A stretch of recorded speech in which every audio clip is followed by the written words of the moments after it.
كاني كارو خبات كاني دبستانا ولات كاني شيخين بابي مراد كاني معشوق خزنوي كاني معشوق خزنوي. بسم الله الرحمن الرحيم.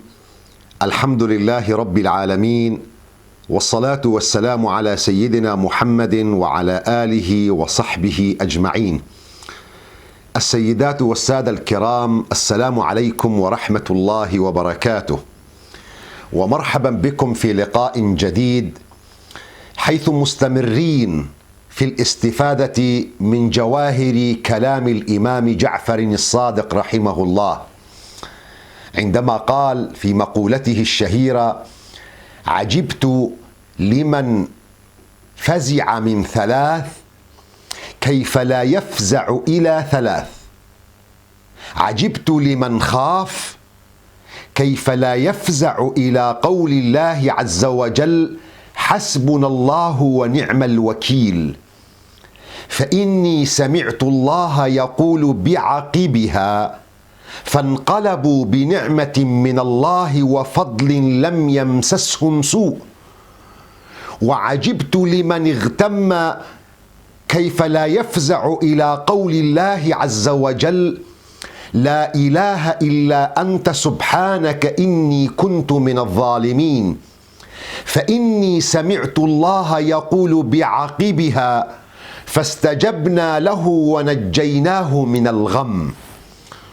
وعجبت لمن مكر به كيف لا يفزع إلى قول الله تعالى: وأفوض أمري إلى الله إن الله بصير بالعباد، فإني سمعت الله جل وتقدس يقول بعقبها: فوقاه الله سيئات ما مكروا. نحن شرحنا الفكرتين الأولى في اللقاءات الماضية، واليوم نستمر في ختام هذه الكلمة من قوله رحمه الله: عجبت لمن مكر به كيف لا يفزع إلى قول الله عز وجل: وأفوض أمري إلى الله إن الله بصير بالعباد، فإني سمعت الله جل وتقدست أسماؤه يقول بعقبها: فوقاه الله سيئات ما مكروا.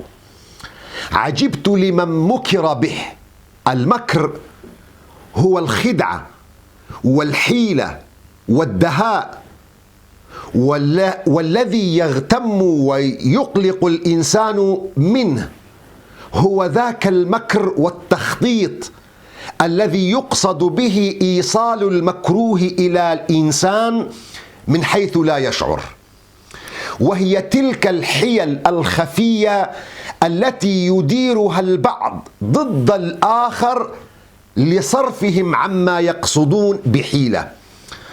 نسأل الله عز وجل: اللهم من مكر بنا اجعل مكره عائدا عليه، ومن حفر لنا حفرة فاجعله اللهم واقعا فيها، ومن نصب لنا شبكة الخداع اجعله اللهم مساقا إليها ومصادا فيها، ولا تسلط اللهم بذنوبنا من لا يخافك ولا يرحمنا.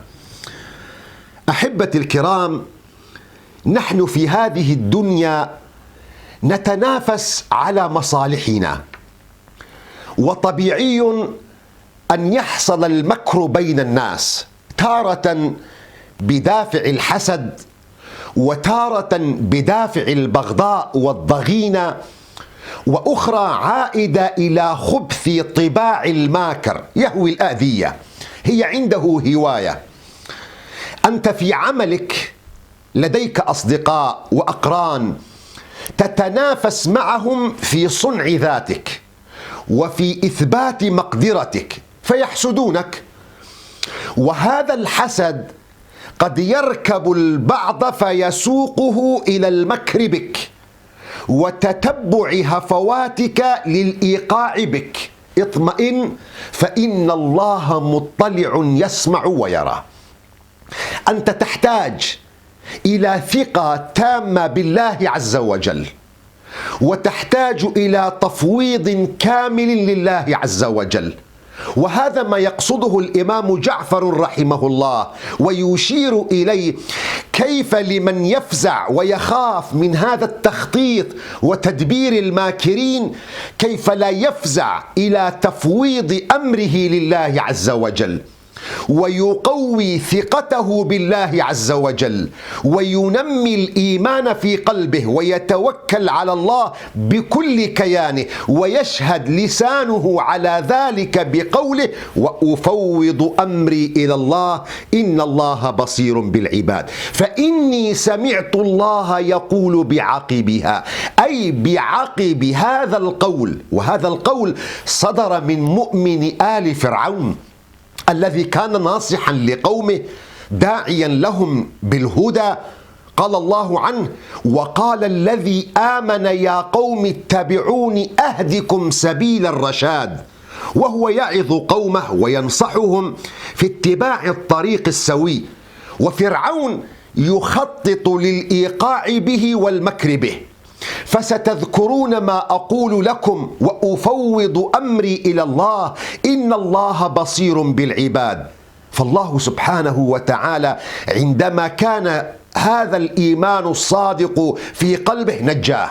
وهذا مقصد الإمام جعفر: فإني سمعت الله يقول بعقبها، أي في عقب مؤمن آل فرعون: وأفوض أمري إلى الله إن الله بصير بالعباد. عقبها أي بعدها مباشرة قول الله عز وجل: فوقاه الله سيئات ما مكروا وحاق بآل فرعون سوء العذاب.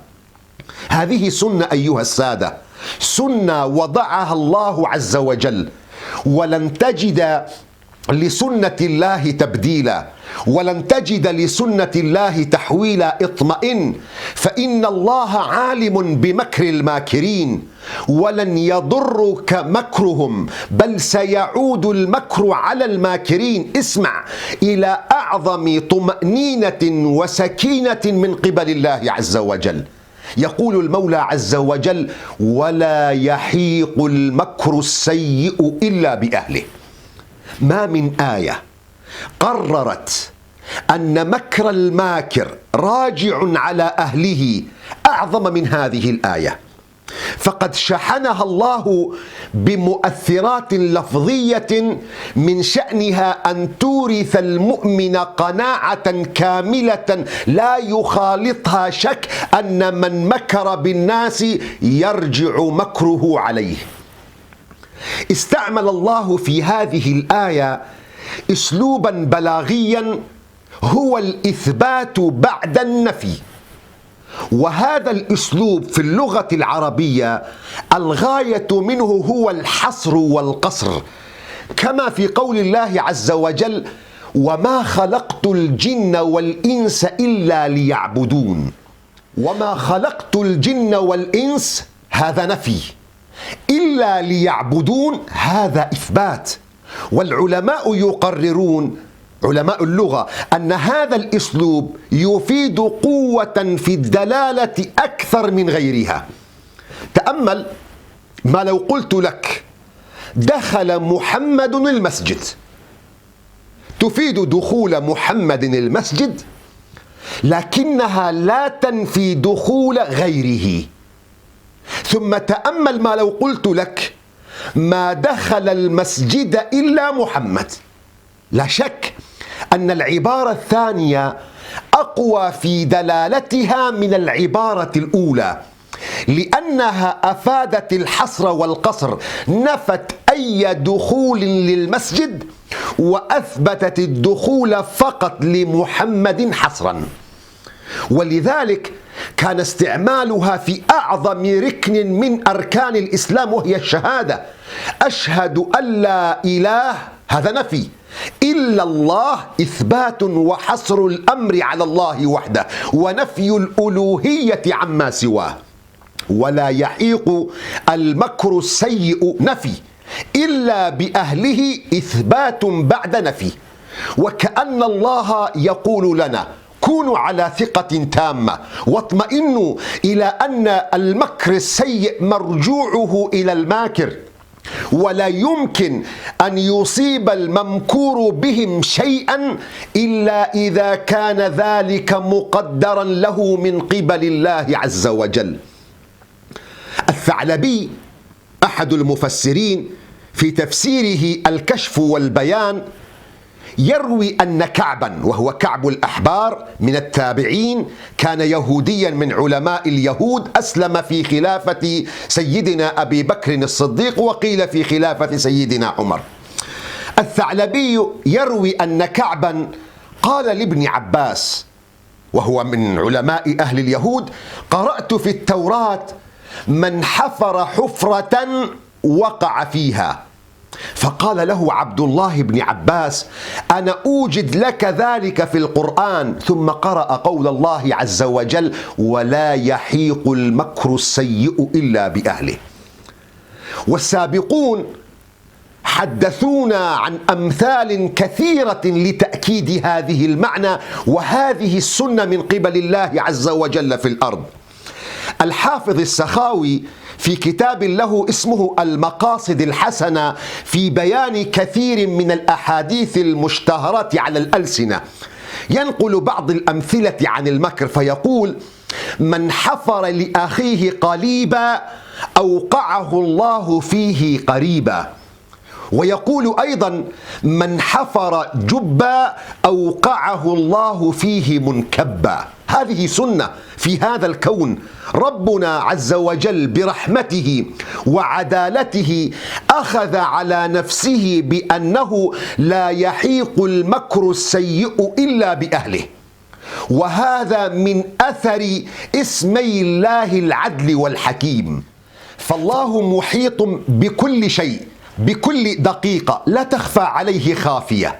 الماكرون يدبرون ويخططون بليل، لا يراهم الممكور بهم ولا يطلع على ما يحاك لهم خفية وخلسة، لكن الله يسمع ويرى، وهو عالم بما يدبرون. وقد مكروا مكرهم وعند الله مكرهم، وإن كان مكرهم لتزول منه الجبال، فلا تحسبن الله مخلف وعده رسله، إن الله عزيز ذو انتقام.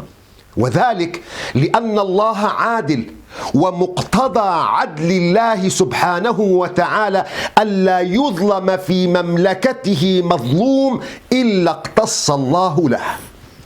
ألا ترون أن إخوة يوسف مكروا به؟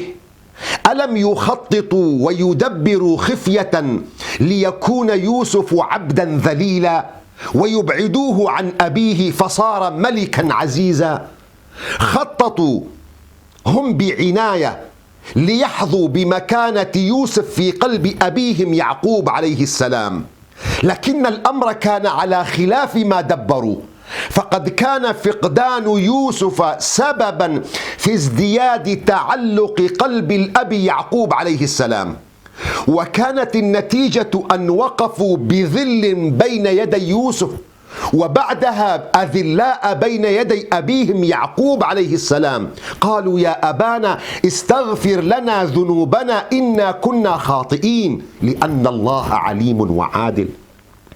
سيدنا موسى عليه السلام مكر له فرعون وجنوده ليعتقلوه ليقتلوه، هكذا خطط فرعون وهكذا دبر قادته العسكريون، لكن الله أرجع مكرهم إليهم بأن شق النهر فدخلها موسى والمؤمنون معه فنجوا، ودخلها فرعون بجنوده فغرقوا، فوقاه الله سيئات ما مكروا وحاق بآل فرعون سوء العذاب.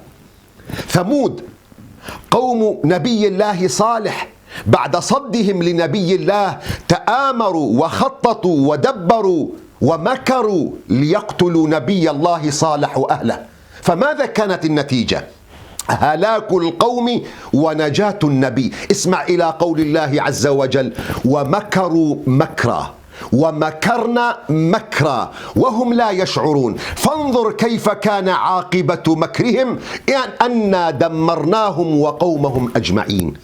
سيدنا محمد عليه الصلاة والسلام يخطط له المشركون في مكة، يجتمعون في دار الندوة، يتآمرون ويمكرون ويخططون ما يفعلونه برسول الله صلى الله عليه وسلم، ثم يستقر أمرهم على قتله عليه الصلاة والسلام، ويقرر أن تختار كل قبيلة من فخذها أشجع شبانها فيجتمعون فيقتلوا نبي الله محمد عليه الصلاة والسلام ضربة رجل واحد، فتتفرق دمه بين القبائل، ولا يستطيع عائلته بنو هاشم المطالبة بدمه. هم مكروا، لكن الله عز وجل أفشل مكرهم بأن أخبر نبيه محمد عليه الصلاة والسلام بتلك المؤامرة وبذاك المكر، فخرج النبي صلى الله عليه وسلم من ليلته في طريق الهجرة إلى المدينة المنورة.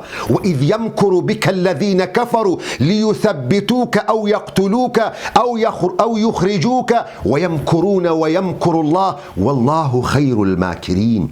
اطمئن، وثق بعدل الله عز وجل حتى تخطو خطوة نحو القلب السليم تحتاج إلى زرع الثقة التامة بالله عز وجل، وأن الله لا يخلف وعده، فلا يحيق المكر السيء إلا بأهله. وإلى غد أستودعكم الله، والسلام عليكم ورحمة الله وبركاته.